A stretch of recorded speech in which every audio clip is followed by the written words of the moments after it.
Okay, job costing within QuickBooks Online. This has been a very hot topic for quite some time now.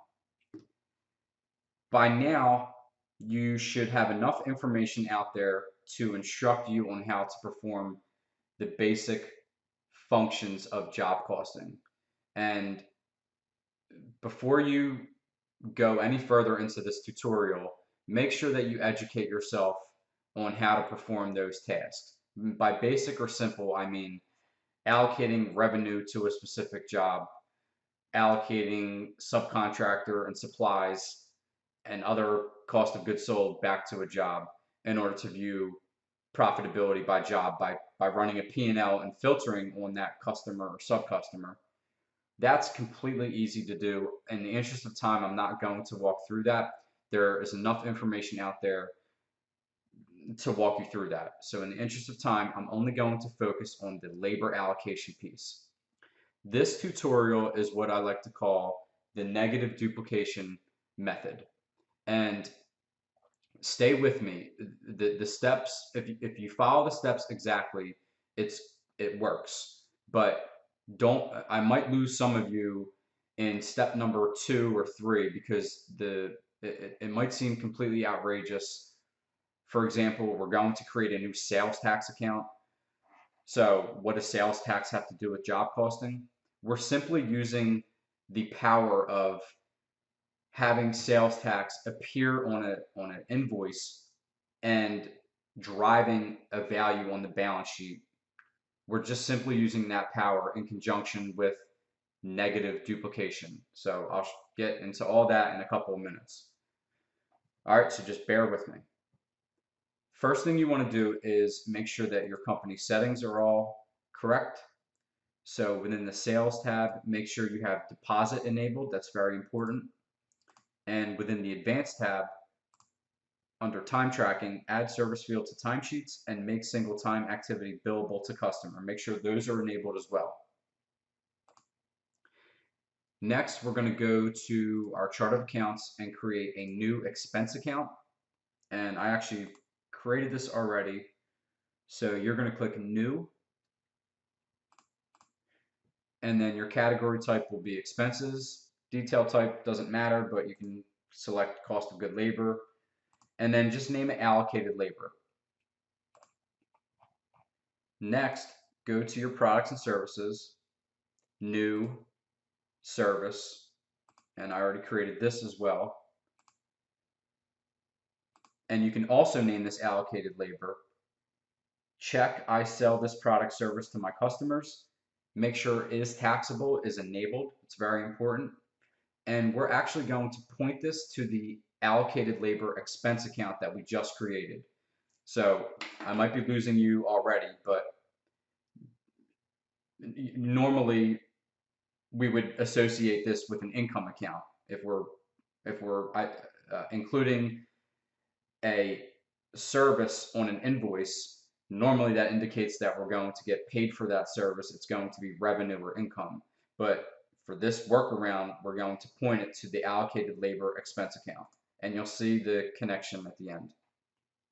And don't worry about purchasing. Next, we're going to create a new sales tax agency. So add, edit tax rates and agencies, new. And in order to not confuse yourself and have the same name as the expense account that we just created on the chart of accounts, just name it labor allocation and make the rate 100%.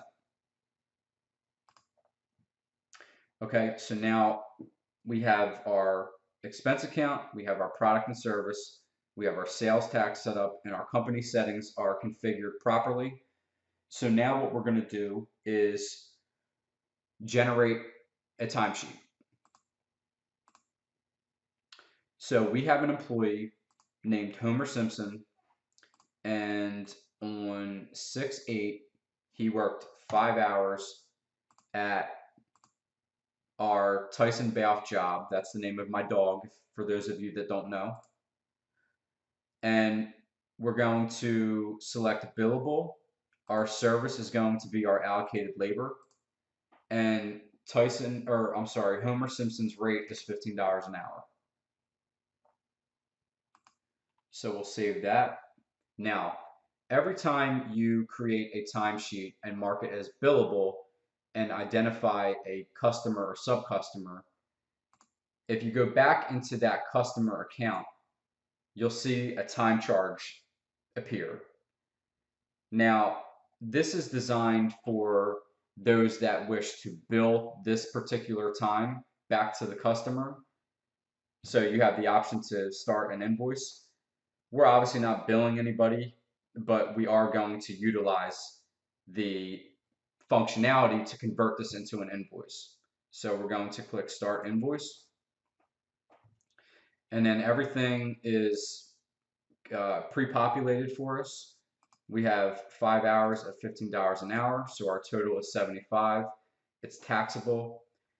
We're actually going to select our labor allocation sales tax and to essentially double this amount. So now we have a balance due of 150.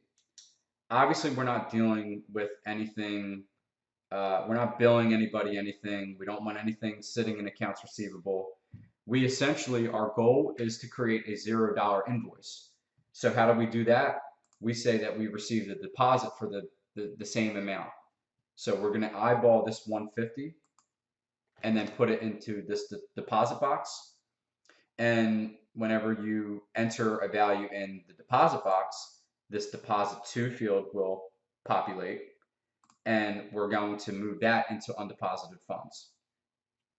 So we'll save this. All right, and now let's see how that impacts the financial statements. So we'll run a P&L. We'll just do all dates. Here we have this allocated labor as a negative amount. Normally, that's a positive amount. If you have expenses, that appears as positive on a P&L. So we're not done yet, but I just want to walk you through how each step impacts the financials. So that would generate a negative $75 within our allocated labor expense account. And then obviously, since we selected the labor allocation sales tax, we have a balance there of 75.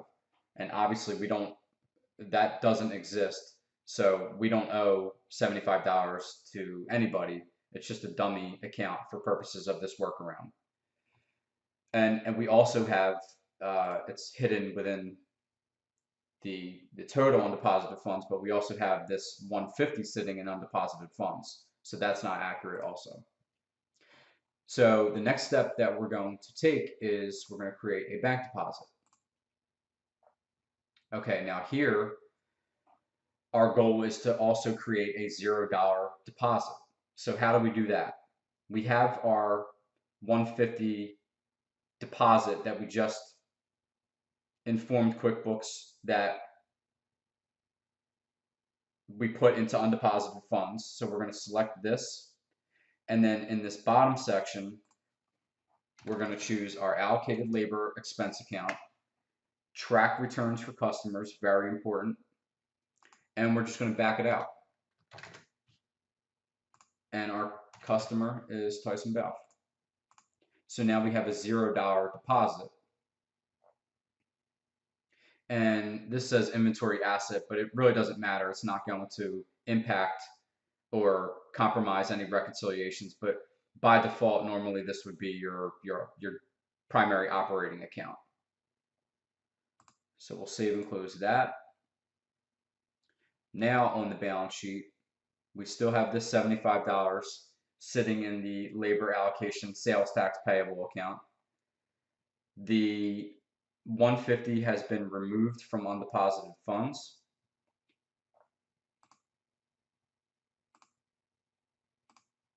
And our P&L is, see where the negative duplication comes in? Now it's positive $75. That's accurate. And really what I should have done is filtered on Tyson Balfe. All right, so he received $1,500 and his allocated labor amount was $75. So that's that's what we want to see. And now we have an accurate um, profitability report with labor included. But on a general P&L, we still have this $75 sitting there, and that's not accurate. We essentially just want we just want a non-posting transaction. That's all we want to do. So we want to get rid of the $75 in allocated labor, and we want to get rid of this $75 in the labor allocation payable. So all we do is create a journal entry, and we're going to debit the labor allocation payable and credit the allocated labor expense account, and make sure not to include the customer or sub-customer. Leave that blank. Okay, so that's gone.